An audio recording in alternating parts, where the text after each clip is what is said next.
Hi everyone, welcome back to Success in 12. My name is Robert Andrews and thank you for joining me for another episode. So today is day 259 of 366, and if you don't already know what Success in 12 is all about, basically it's about my journey from depression to success in just 12 months.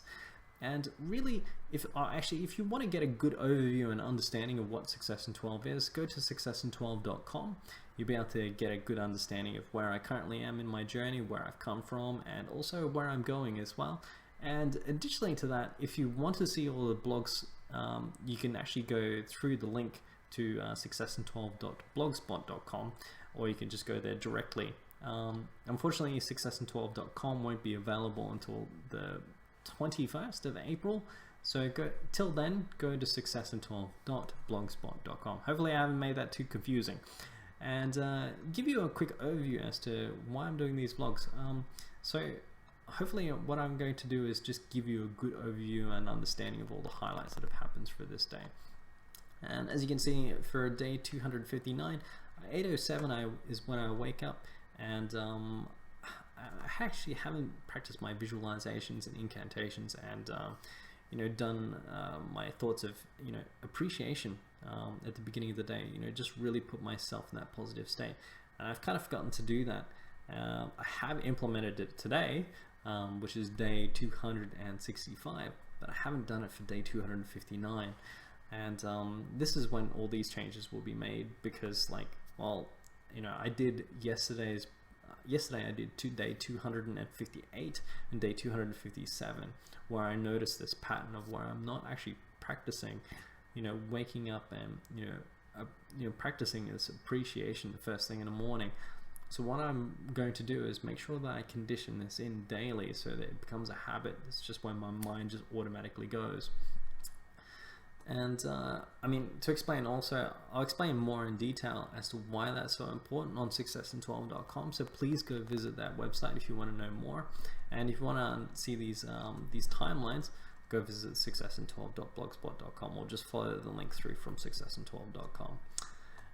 Additionally, you can see at 8:25 I do my workout, and this is where I usually, it's automatic for me to go into a place of appreciation and do my visualizations and incantations.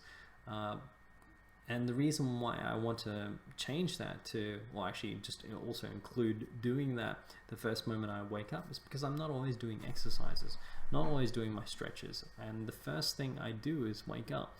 And I don't want to get caught up in accidentally doing something else that's going to take my attention away from setting myself up for success in the mornings.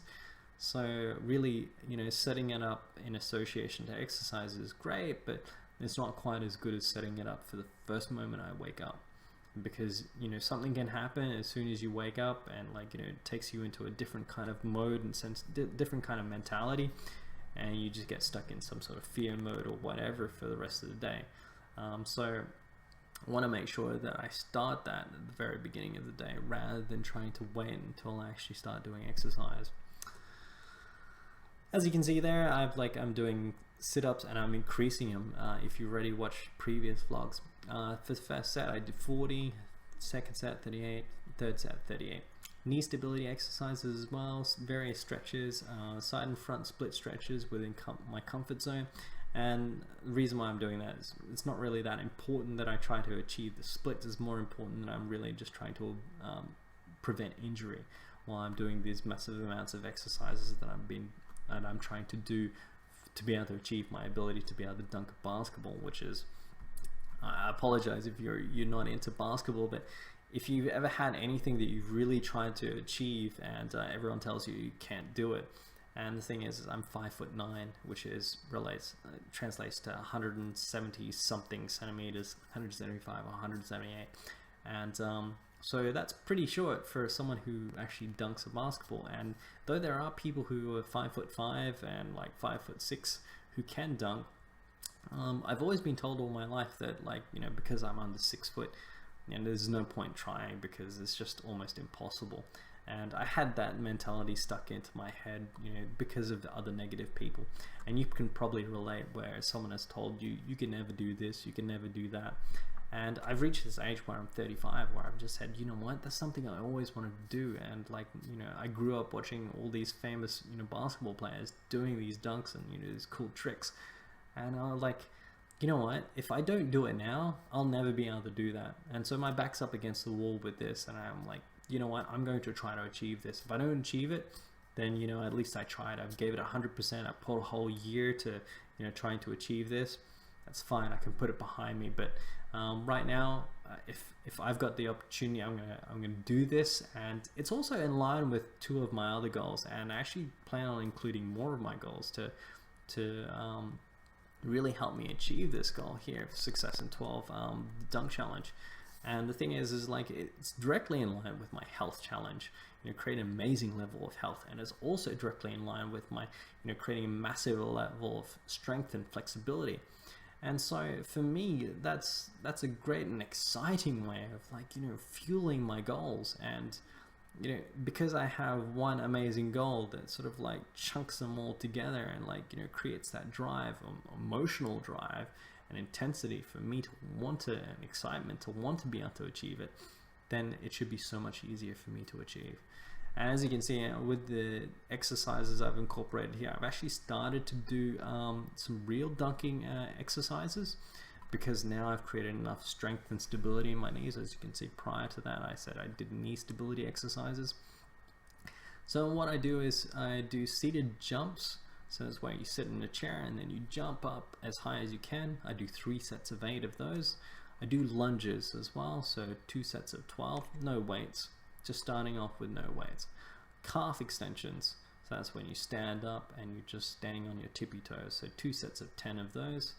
Now doing full calf extensions now, or semi-full calf extensions, I would say they're 3/4 calf extensions, because I've got, you know, a couple of torn ligaments in both feet, or prior torn ligaments that you know, they still act up, and I still feel pain in them. I don't want to push them to the point where I actually re-tear them. So keeping an eye on that, and also making sure that I'm not over exerting in, you know, I keep focused on what it is I'm trying to achieve. It's not the exercise I'm trying to achieve, it's actually the goal at the end. And so many times I've been caught up in, you know, saying, hey, I'm going to do, you know, so many, you know, lunges, I'm going to do so many of this, I'm going to do so many curls. And the thing is like, get so caught up in that sometimes you can actually end up getting injured, rather than like where you're focusing on, yes, I'm going to do this, but it's because I want to achieve this. I want to be able to achieve, you know, a certain level of strength or flexibility, or, you know, I'd be able to do this with this level of strength, or I want to look good, you know, depending on what your goal is. You know, just make sure you understand what it is you're really trying to achieve, not, you know, understand that the workout itself is not what you're trying to achieve. Here I also do full squats, so 2 sets of 7, and various stretches, and yeah, then I go back to this front and side split stretches, and I do that well within my comfort zone.